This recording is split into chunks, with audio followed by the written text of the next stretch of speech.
नमस्कार, बहुत स्वागत है आप सभी का। मैं हूं आपके साथ पूजा सचदेवा और मेरे साथ हैं प्रशांत कटारे।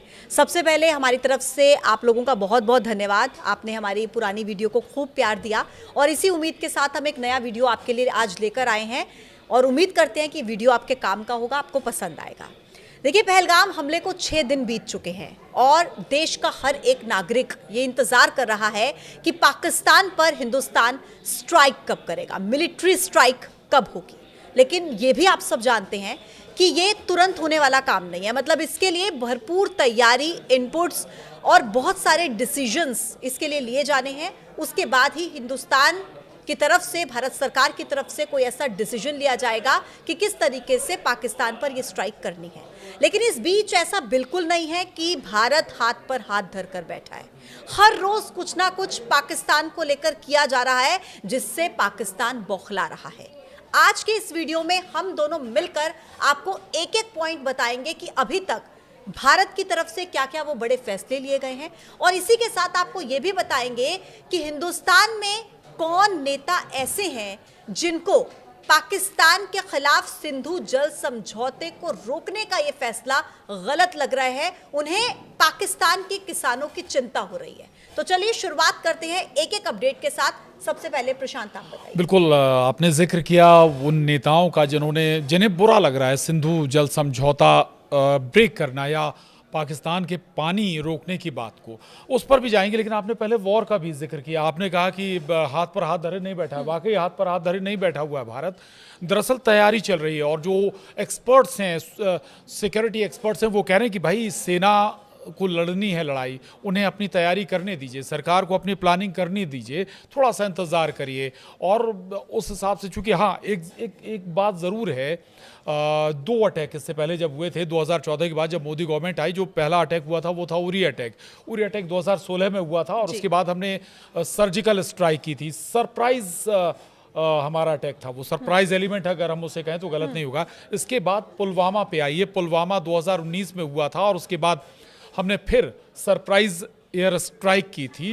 सोचने समझने का मौका नहीं दिया था हमने पाकिस्तान को, ना एयर स्ट्राइक के समय और ना ही सर्जिकल स्ट्राइक के समय। लेकिन अब चूंकि दो स्ट्राइक हो गए, इसके बाद पाकिस्तान एक अंदाजा लगा रहा है कि भारत क्या कर सकता है। हाँ। उस नजरिए से पाकिस्तान के पास जो समय मिल रहा है वो तैयारियां भी कर रहा है, अपने लॉन्च पैड्स हटा रहा है, जो आतंकियों के लॉन्च पैड्स हैं, जो आतंकी हैं, उन्हें सुरक्षित ठिकानों पर पहुंचा रहा है। पर्याप्त समय पाकिस्तान के पास भी मिल गया है। लेकिन फिर बात है, और जब ऐसी स्थिति होती है तो हो सकता है कि कोई नया सरप्राइज एलिमेंट लेकर आए इंडियन आर्मी या एयरफोर्स या फिर नेवी। तीसरा पॉइंट समझिएगा, क्योंकि जहां पर पाकिस्तान की सोच खत्म होती है वहां पर हिंदुस्तान की सोच शुरू होती है। प्रशांत, बिल्कुल ठीक बात है, वहां से हिंदुस्तान की सोच शुरू होती है और हो सकता है कि शायद भारत इससे कहीं आगे की बात सोच रहा हो सकता है कुछ और बड़ा स्टेप लेने की तैयारी कर रहा हो। क्योंकि अगर धीरे धीरे चीज़ें और बढ़ रही हैं, समय और ज़्यादा बढ़ रहा है, तो हो सकता है कि ये एक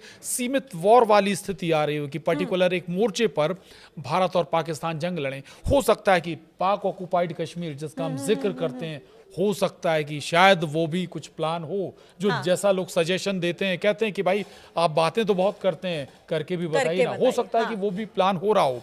और हाल ही में राफेल एक बड़ी डील हुई है, पूजा आपको याद होगा। और वो राफेल डील, वो ऐसे फाइटर जेट्स हैं जो परमाणु अटैक करने में भी सक्षम होंगे। तो आप ये बिल्कुल मत मानिए कि भारत सरकार शांत बैठी हुई है या हमारी इंडियन आर्मी बैठी हुई है आराम से, या हमारी नेवी या फिर हमारी एयरफोर्स सारी तैयारियां कर रहे हैं, मोर्चे पर डिप्लॉय भी हो रहे हैं। इसी बीच जो 2 बड़े अपडेट्स हैं आज के, वो मैं अपने दर्शकों को बता दूं। देखिए, सबसे पहले जो सिंधु जल समझौता, जिसको लेकर कहा जा रहा था कि इसके बाद तो पाकिस्तान में सूखे की स्थिति आ जाएगी, अकाल की स्थिति आ जाएगी, लेकिन एक क्वेश्चन मार्क लग रहा था कि कब। लेकिन उससे पहले आपको यह बता दें कि पाकिस्तानी मीडिया के रिपोर्ट्स क्या कहती हैं। उनका यह कहना है कि हिंदुस्तान की तरफ से झेलम नदी में ज्यादा पानी छोड़ दिया गया है और इसीलिए पीओके से लगते हुए जिलों में बाढ़ की स्थिति आ गई है। मतलब जहां उन्हें सूखे का, अकाल का खतरा मंडरा रहा था, वहां उन्हें डर लग रहा है बाढ़ का। तो ये आप मत सोचिए कि हिंदुस्तान ने अगर कह दिया सिर्फ पानी रोक रहा है तो सिर्फ पानी रोकेगा, पानी छोड़ा भी जा सकता है, बाढ़ की स्थिति भी आ सकती है। ये डर हिंदुस्तान ने जो है पाकिस्तान को दिया है और वो उसकी बौखलाहट में नजर भी आ रहा है ना। बिल्कुल पूजा, आपने ठीक कहा। दरअसल हमारी कुछ नदियों पर बड़े बड़े डैम बने भी हुए हैं, और जो भले ही थोड़ा सा दूर हैं, आज भी पानी है उन डैमों में। आप और वो छोड़ा, और हमने दिखा भी दिया। जो आपने 3 प्लान का जिक्र किया था, सरकार 3 प्लान पर तैयारी कर रही है पानी रोकने छोड़ने पर। तो ये पहला प्लान है, शॉर्ट प्लान है कि हमारे पास जो पानी है हमने एक साथ छोड़ दिया, मतलब वो भी हमने वाटर स्ट्राइक कर दी, या वाटर बॉम्ब जिसको हम कहते हैं। सेकंड प्लान होगा धीरे धीरे चीजें और दूसरे तरीके से इंप्लीमेंट करने की। जो लॉन्ग टर्म प्लान है, अगर हम बात करें, जो तीसरा प्लान, वो हो सकता है कि 6 साल 8 साल 10 साल वाला हो। आपको बड़े डैम बनाने होंगे, बड़ी नहर डाइवर्ट्स करनी होगी, और वहां का पानी आपको दूसरी जगह ले जाना होगा। यानी कि तब आप स्थिति ये कर देंगे, जो पाकिस्तान की 80% एग्रीकल्चर है, कृषि है, उसके हाइड्रो पावर प्लांट हैं, उसके जो उद्योग धंधे चल रहे हैं, जो इस पानी पर निर्भर। और वो भी बता दें आपको कि जो यहाँ से नदियाँ गुजरती हैं, जो 3 नदियाँ जिनका बार बार जिक्र होता है, जो यहाँ से नदियाँ जाती हैं, 90% पाकिस्तान की पानी से जुड़ी जो ज़रूरतें हैं वो इन्हीं नदियों पर निर्भर हैं। आप समझिए कि अगर इंडिया यहाँ पर कोई बड़ा डैम बना दे, बड़ा तो क्या स्थिति होगी। जिस दिन चाहे हम पानी रोक दें। अब हमारे पास कोई, हमने जैसे ही हम सिंधु जल समझौते से बाहर आ गए, अब हमारे पास कोई बंदिश नहीं है कि हम कुछ भी स्टेप लेने से पहले पाकिस्तान को बताएं या किसी विश्व बिरादरी को बताएं। लेकिन प्रशांत, इसी के साथ ही मैं अपने दर्शकों को यह भी क्लियर कर दूं कि कोई आधिकारिक तौर पर अभी भारत सरकार की तरफ से ये नहीं कहा गया कि झेलम नदी में पानी छोड़ा गया या नहीं छोड़ा गया। ये पाकिस्तानी मीडिया की तरफ से ही इस बात का दावा किया जा रहा है। और इसी के साथ एक और बड़ी स्ट्राइक जो भारत की तरफ से की गई है, वो ये है digital strike. 17 Pakistani YouTube channels को बैन कर दिया गया है। क्यों बैन किया गया? इसलिए क्योंकि वो र्यूमर्स फैलाने का काम कर रहे थे, कुछ ऐसी खबरें पहलगाम अटैक को लेकर देने का काम कर रहे थे, जो कि बिल्कुल नेगेटिव और गलत है। और इसीलिए ये डिजिटल स्ट्राइक भारत की तरफ से आज पाकिस्तान पर की गई। बिल्कुल, ये डिजिटल स्ट्राइक भी ज़रूरी थी। लगातार भाई आप माहौल बना रहे हैं। देखिए, अभी हाल ही में कुछ ऐसे वीडियोस भी सामने आए हैं जो दिखाते हैं कि आज भी लोगों के मन में इस तरह का जहर डाला जा रहा है। जो हाल फिलहाल छोटी मोटी खबरें हैं, अलग अलग शहरों से आई हैं। डिजिटल स्ट्राइक बहुत ज़रूरी थी। ऐसे यूट्यूब चैनल बंद करने ज़रूरी थे जो पाकिस्तान के फेवर में मूवमेंट चला रहे हो इंडिया में रह के।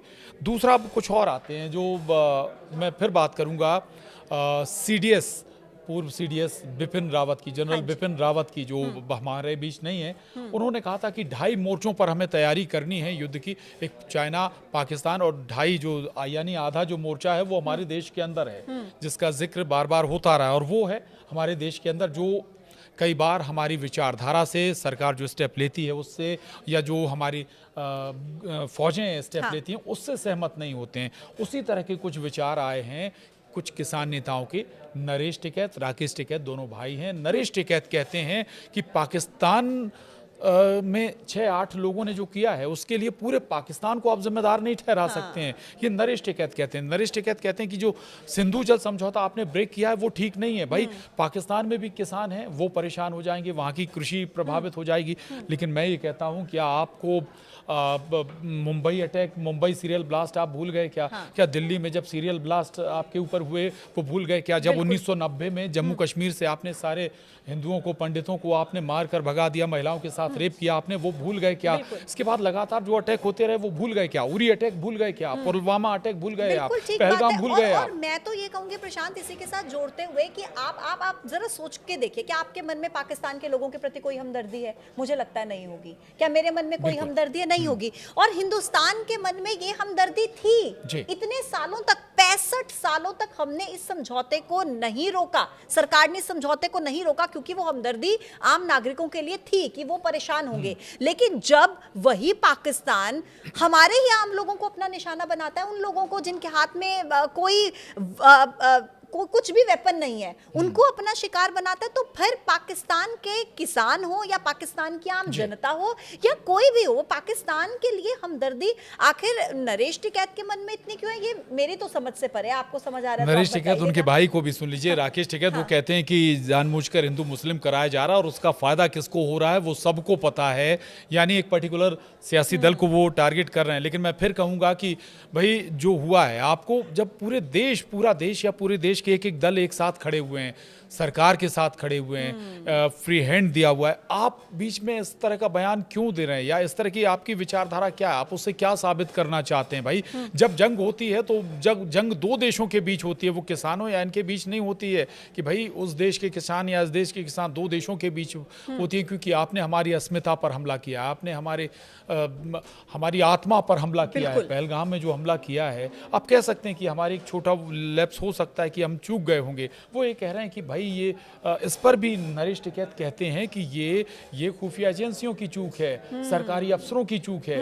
अरे भाई कोई दूर बाहर से आएगा, हम पर हमला कर देगा, अगर हम तो हम उसे अपनी चूक मानेंगे, बजाय ये कि उनको दोषी ना ठहराते हुए। और इसी के साथ शशि थरूर का वो बयान भी प्रशांत हम दर्शकों को बताएंगे, जिसमें वो कहते हैं कि भाई इजराइल जैसा देश जो कि अपनी एक इनपुट्स के लिए जाना जाता है, अपने तंत्र के लिए खुफिया बेस्ट माना जाता है, अगर वहां पर भी इंटेलिजेंस फेल्योर की स्थिति हो सकती है तो 100% इंटेलिजेंस तो कहीं पर भी करेक्ट नहीं होता। वो इस बात का जिक्र करते हैं और कहीं ना कहीं उनका जो पॉइंट था वो सरकार के फेवर में यहाँ पर नजर आता है। हालांकि मैं प्रशांत फिर से कहूंगी कि कहां पर चूक हुई, आतंकी कैसे एंटर कर गए, ये इतना बड़ा प्लान कैसे बना लिया, ये बिल्कुल जाहिर तौर पर बहुत वाजिब सवाल है। लेकिन इन सवालों से ज्यादा जरूरी मुझे जो इस वक्त पर नजर आता है, या हमारे देश के लोग जो इंतजार कर रहे हैं, वो इस बात का है कि हम बदला क्या लेते हैं। हमें रिवेंज चाहिए, खून का बदला खून, मौत का बदला मौत, और यही मुझे लगता है देश का हर नागरिक चाह रहा है। बिल्कुल, लेकिन इसके लिए थोड़ा समय जरूर देना होगा। पूजा सरकार के लिए, इंडियन आर्मी के लिए, जो हमारी तीनों फौजें हैं, चाहे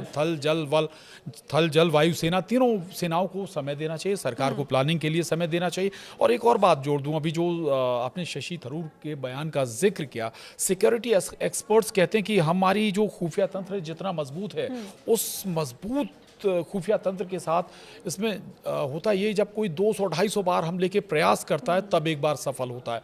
संभव है कि शायद ये वो 200-250 में से एक बार आप सफल हो गए, चूक गए, हम मानते हैं हमारी चूक है, लेकिन हम उसको भरेंगे, उस चूक को भरेंगे और दुरुस्त करेंगे। लेकिन देखिए आप कि दरअसल एक मैं फिर थोड़ा सा वाक्य आपको याद दिला दूंगा। जब पंजाब में आतंकवाद चरम पर था, धीरे धीरे जब खत्म हो रहा था, तब जो मुख्यमंत्री थे उनकी जब लगभग खत्म हो गया था आतंकवाद, तब उनकी हत्या हुई थी। तो आखिरी चरणों में भी कई बार ऐसा जो कहते हैं ना, जो जब दिया बुझने वाला होता तो ज्यादा, लेकिन वही जो एक विफलता है वो हमारे देश के आम लोगों पर इतनी भारी पड़ गई। मतलब मैं उन 28 लोगों को, सिर्फ वो 28 शवों को याद नहीं करती हूँ, मैं उस 28 परिवार और इस पूरे देश के जब लोगों को याद करती हूँ तो हर किसी की आंखें नमती जब वो उनकी कहानियों को स्क्रीन पर देख रहे थे कि आखिर उनके साथ वहां पर हुआ क्या है। और आप प्रशांत, में फिर से एक बार दर्शकों को पाकिस्तान की बौखलाहट एक और अपडेट के साथ याद दिलाऊंगी कि लगातार चौथे दिन मैं फिर से कह रही हूं, ऐसा हुआ है कि एलओसी पर फायरिंग की गई है। कोई उकसावा भारत की तरफ से नहीं दिया गया, लेकिन उसके बावजूद एलओसी पर फायरिंग, वहां पर बंकर साफ करने शुरू हो गए हैं लोग कि अटैक हो सकता है, बंकर साफ कर लीजिए, इसमें छिपके रहेंगे। मतलब आप देखिए, जैसा आप कह रहे थे प्रशांत, कि अब वो कहीं ना कहीं मेंटली इस तौर पर तैयार हो चुका है कि भाई ये वो हिंदुस्तान है जो बदला तो लेकर रहेगा, चुप तो नहीं बैठेगा। और इसीलिए वहां पर तैयारी देखिए, बंकर साफ करने ये नेतृत्व पर बड़ा डिपेंड करता है, ये लीडरशिप पर बड़ा डिपेंड करता है। जब उरी और पुलवामा फिर जिक्र करूंगा, उनका तुरंत जवाब दिया भारत ने, बदला लिया है और ये एक्सपेक्ट पाकिस्तान कर रहा है। लेकिन आपने कहा एलओसी पर लगातार फायरिंग हो रही, तो फिर इस पर एक और पॉइंट है पूजा, ये कि अब पाकिस्तान अपने पैर पर कुल्हाड़ी मार रहा है। शिमला समझौते से पाकिस्तान बाहर हो गया है।